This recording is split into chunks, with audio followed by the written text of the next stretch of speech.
Hi friends! ఈరోజు ఏం చేయాలా అని ఆలోచిస్తుంటే వంకాయలతో బజ్జీలు చేయాలనిపించి ఇలా ఉప్పు, కారం అన్నీ చక్రగా కోసేసి గుండ్రంగా కోసి దాన్ని ఉప్పు, కారం అండ్ మసాలాలన్నీ వేసి కలిపేసి పెనం మీద ఫ్రై చేశాను.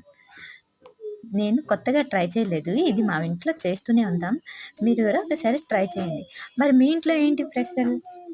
మీరు ఎప్పుడైనా ఇలా చేసుకుంటూ మా ఇంట్లో అయితే ఎప్పుడో గాని చేసుకోము. ఎందుకంటే ఇవి ఆయిల్‌తో చేయాలి కదా!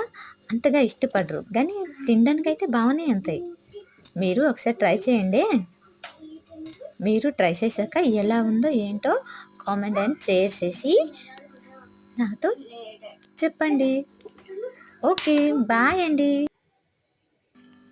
అలాగే మీ ఇంట్లో స్పెషల్స్ గూడా మాకు ఏం చేశారో అని కామెంట్ చేస్తూ ఉండండి.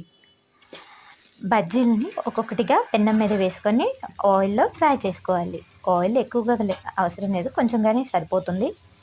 మీరు గూడా ఇలాగే ఒక్కొక్కటిని వేసుకొని అన్నీ ఒక్కసారే ఫ్రై చేసుకోవచ్చు. చూస్తున్నారు కదా నేను ఎలా వేస్తున్నానో అలాగే. నేను మా మీతో చెప్పాలనుకున్నాను కదా! మీరు కూడా ఇలా బజ్జీలని ఫ్రై చేసుకుంటూ ఉంటారా?